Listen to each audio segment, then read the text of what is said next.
Today we are going to take a look at writing linear functions, and we've already practiced this skill a little bit. So let's go ahead and jump right into number 1 and 2.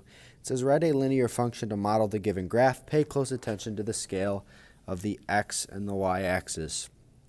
So anytime you see that word linear, you should be thinking the formula y equals mx plus b.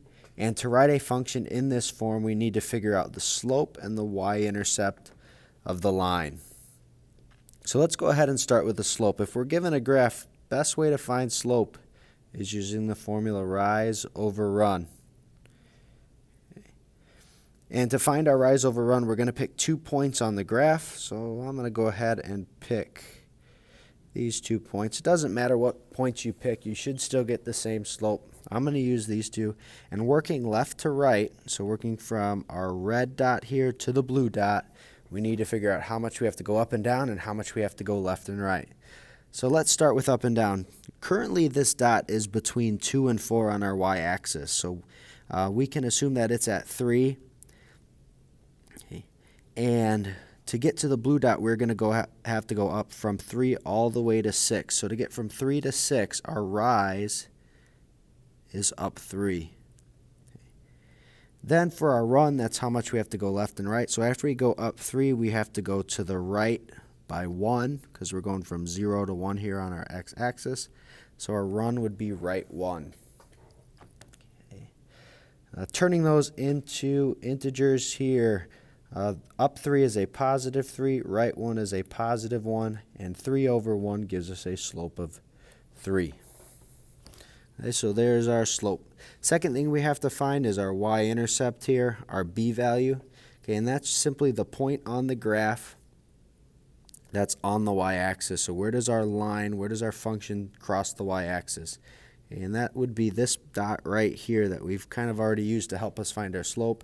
That's the point on the y-axis, and that point is right between 2 and 4, which means our y-intercept is going to be 3 as well. So to write this function, this linear function in y equals mx plus b form, all we have to do is substitute our slope 3 in for m, so y equals 3x, and our y-intercept is a positive 3, and that's going to get plugged in for b, so y equals 3x plus 3 would be that linear function in slope-intercept form. Okay. Along the same lines here on number 2, we are writing a linear function, so that means y equals mx plus b. We have to find our slope and our y-intercept. So let's start with the slope.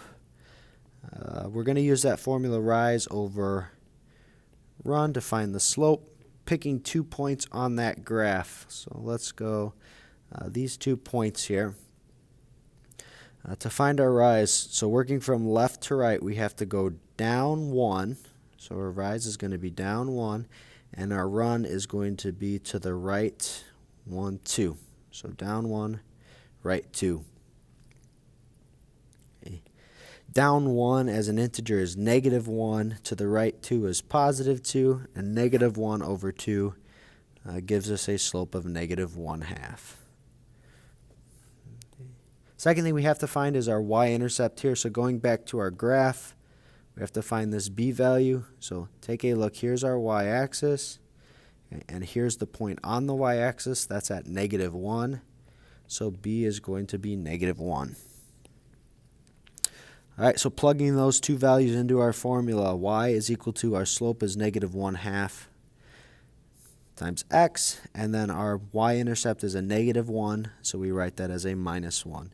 So that linear function can be written in the form y equals negative 1/2 x minus 1. Okay. Moving beyond that, if we have a table of values, we also want to be able to create a function to represent a table of values. Okay. So for 3 and 4, it says graph the data on the table on the coordinate plane and use the graph to help you write a linear function to represent that data. So one option we always have when we're giving a set of data, we can plot those points on a coordinate plane and then use that coordinate plane to help us figure out our slope and our y-intercept for the function. So let's start with that. each point here is an x and a y value. So here's our first ordered pair. It's -2, 0, which would be left 2 up 0. Okay, the second ordered pair would be 0, 3. So over 0 up 3. Then we have the ordered pair 2, 6. So right 2 up 6. And lastly, we have the ordered pair 4, 9, which ends up a little bit off our graph, probably somewhere right there. All right.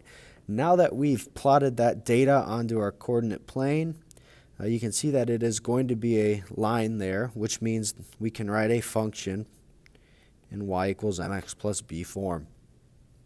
Okay, so starting with our slope again, rise over run. To get from, I'll use these 2 points here. So to get from the left point to the right point, we're going up 1, 2, 3. So rise is up 3. For our run, we are going to the right 1, 2. So run would be right 2, which gives us a slope of +3/2 or +3 over 2. For our y-intercept, the point on, here's our y-axis here. Okay, the point on the y-axis is that point right there at 3. So our b is going to equal 3, which means the equation of this function, this linear function, can be written. If we plug in our slope and our y-intercept, it's going to be y equals 3/2 x plus 3. Very similar process on number 4. Let's go ahead and start by plotting those points. So we have 4, 30. So here's, remember, each point is an x and a y value. So 4, 30, followed by the point 6, 40. So right 6. 6 would be right here between 4 and 8. So 6, 40. Then we have 8, 50. So 8, 50 would be right about there. And then finally 9, 60. A little bit off our chart there. All right, so now that we've plotted it, it's going to give us a straight line, which means we can write the equation in y equals mx plus b form again. So just going through those steps again, find the slope using rise over run. So I'm going to use these 2 points here. Okay, to get from the left point to the right point, this is where you have to be careful. We're going from 30 up to 40. So that means even though it looks like we're only going up 2 spots, we're actually going up a total of 10 because we're counting by 5s here on our y-axis. So we're going up 5, 10. So rise would be up 10. And then for our run, we're counting by 2s, 2, 4, 6, 8, 10, and so on and so forth. So we're going to the right by 2. So up 10, right 2, which means our slope is +10 over +2, which can be simplified to 5. So slope of that line is 5. For our y-axis here, now you might notice that none of these points are on the y-axis. So what we have to do is kind of follow this pattern backwards. So here's our original points. We're going to follow this pattern backwards and to kind of figure out where that line would hit the y-axis if we continued with that pattern. So it looks like from each point we're going down 2 and to the left 1. So down 2, left 1. Down 2, left 1, and you can kind of see where that line's going to cross the y-axis. So right here, this is going to be our b value. If that line extended back to the left, it would cross at 10. So our y-intercept is going to be 10, which means our final equation can be written as y equals 5x plus 10. All right, on the next page here, we're going to be doing the same thing, but I'm going to show you a little bit of a shortcut here, how to write a linear function when we have a table of values. Okay, and this way will be a little bit quicker than having to actually graph those points and then come up with the equation or the linear function there. So let's talk through this here. It says write a linear function that relates y to x for the table. Use the formula m equals change in y over change in x to find the slope. All right, so once again, there's that word linear, which means we are using our formula y equals mx plus b. And same two things that we've always had to find. We've got to find our slope and our y-intercept here. Instead of using rise over run, we're going to use this formula, change in y over change in x, to find our slope. It's just another way of saying rise over run. When we do our rise, we're really looking at how our y values are changing, and when we do our run, we're looking at how our x values are changing. So it's just a different way of saying rise over run. Okay, so here's how this formula works. To find our slope, here's our y values. We just need to look for the pattern here. So we're going from 65 to 60 to 55. So we're going down by 5 every time here. So that's going to be our change in y, is a negative or down by 5. Okay. For our change in x, let's go over here to our x values. We're going from 0 to 10 to 20. So we're counting up by 10s for our x values, and that's going to be our change in x. Okay, let's go ahead and make sure we include our labels here with our slope. So that was down. Our label for our y-axis is in thousands of feet, so down 5,000 feet. And to the right, our label is minutes there, so over 10 minutes. If we were to reduce that, it would give us negative 5 over 10 can reduce to negative 1/2, so it's a negative 1,000 feet for every 2 minutes. So our slope is a negative 1/2.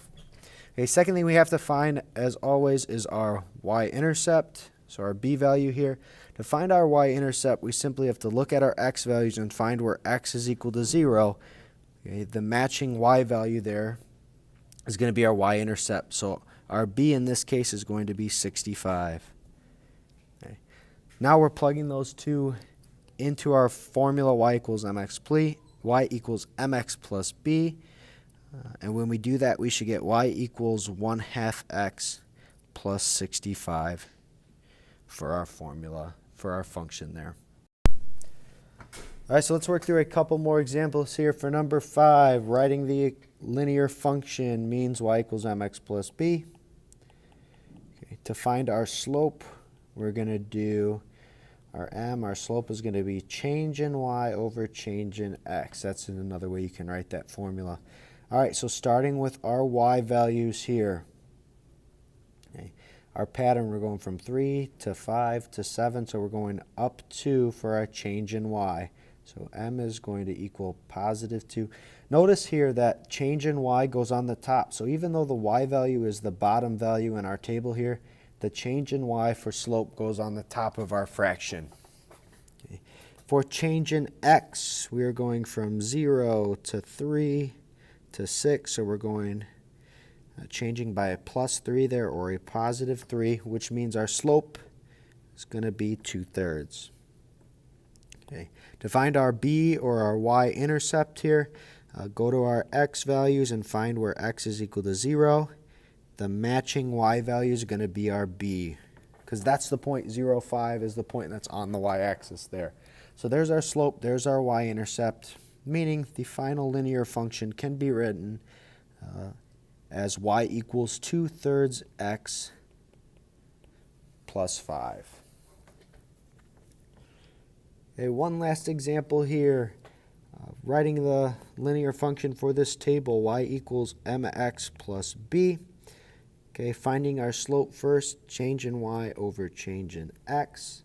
Okay, our y values, we're going from 6 to 12 to 18, so we're going up by 6, or a plus 6 there for our change in y. So m is going to be, once again, notice that even though the y value is on the bottom of our table, it goes in the top of our fraction. Okay, for change in x, here's our x values. We are going up 1, 2, 3, 4. That means we're just increasing by 1 every time. So our final slope is 6 over 1, which can be simplified to 6. And if we include our labels there, that was 6 pancakes for every 1 cup. So our final slope would really be, if we use our labels, are 6 pancakes per cup. Moving on, second thing we have to find is our y-intercept or our b value. So I'm going to do a little bit of erasing here so we can see our table a little bit more clear. Okay, to find our b value, we're looking for when our x value is equal to 0. And notice here on this table we don't have an x value of 0.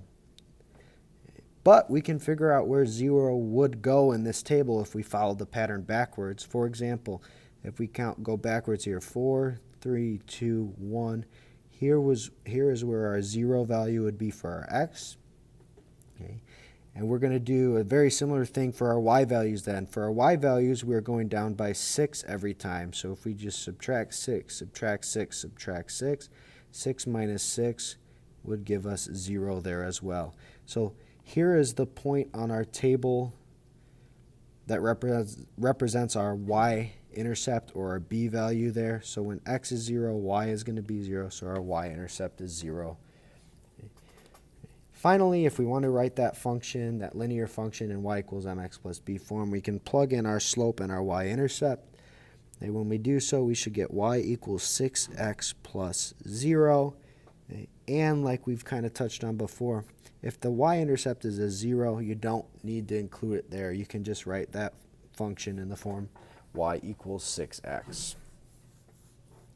Okay, so there's a little bit of a shortcut way when you're given a table of values how to turn it into a linear function, or how to write it as a linear function without having to graph those points on a coordinate plane.